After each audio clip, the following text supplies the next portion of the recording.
Hey guys, I thought I'd give you a quick little update on the 41 Ford truck.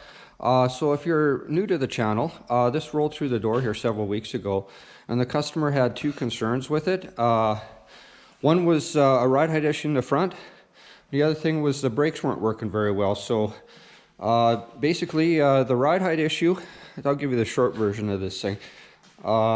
We found that there was a screw jack system in the front in the top of the spring pocket, so we were able to roll those down and brought the ride height up about 1.5 inches, and the customer has seen it. He's happy with it. Still has a bit of a rake to it, and the brakes, the short version of that was we found out that they weren't plumbed properly at all. So basically everything from the master back was replumbed. The back brakes weren't working at all, so we got that sorted out for him. Also, when we got this thing on a lift, discovered that the rack was leaking. It's a power steering Mustang 2 rack and pinion, and it's a 73 version.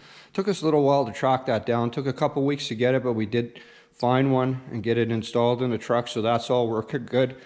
Now the other thing was, when I first shot this video, the truck was parked over here, and we basically just moved it over to this location over here onto this hoist, and the thing only ran for about 3 minutes, and it really had just burned our eyeballs out of our heads here. It was running pig fat, so what we did was Brian tried to do a little tweak on the carburetor and make sure the timing was set properly and that sort of thing. And it's a good thing that we did that, because we discovered the truck got really hot in about a 10-15 minute period, and we discovered that the cooling fans weren't coming on.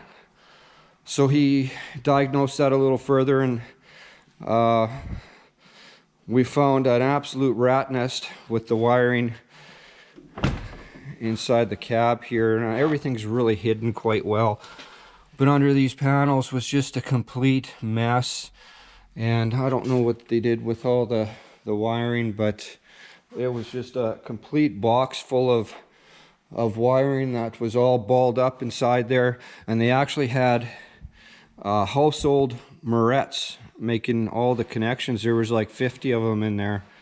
And it was, like I say, it was a good thing that we discovered that, because this truck would have ended up on fire, and that would have been made for a super bad day. Hate to see stuff like that. So what we did was did the right thing and called up my buddy Calvin.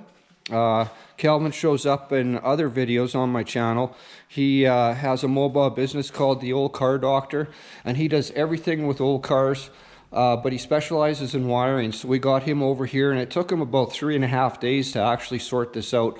All the gauges had to come out, the stereo had to come out, the air conditioning had to come out, and there was also some work on the column he had to do, but he got everything working. It's all wired properly. It's safe today. And a couple of days ago I was able to hang an alignment on it. So yeah, the truck, it's the customer just wants something he can drive with confidence and that it's safe. And yeah, we were able to do that for him. Everything's working today. It drives really good. It sits better. The brakes work nice. So yeah, that's the quick update on that.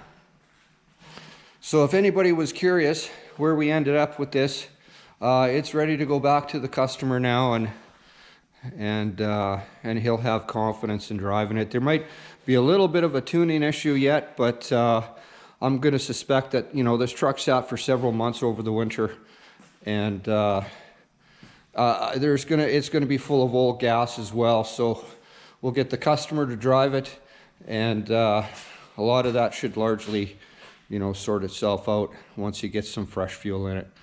So yeah, that's the update on that, guys. And my next job today is a nice little 72 Mach 1. Came here for a wheel alignment the other day. So I'll be working on this one next. Now, the only bad part was this was scheduled for an alignment. We had 2 hours booked for it, and when it came here, it was trailered here from out of town. When it arrived, the brakes weren't working. And Yeah, there was an issue. The master was leaking. It looked to be like it was the wrong master. It took us a couple days to get the right one. But we got that one on there, and we're in the process of bleeding the brakes. Now, just to be aware, if you guys are assembling a car and you want to get a wheel alignment done, the brakes, especially the front brakes, they got to be working. Now, when I hook up the machine, I have to do, basically I hook up a brake lock, and that's, it looks like this here. So this brake lock gets set up on the brake pedal, and I have to do a 10 degree sweep from side to side, and basically what that does is it measures caster and toe. And if the front brakes aren't holding, I won't get any accurate measurements. They'll just bounce all around, and it just doesn't work. So just be aware, this fella didn't know.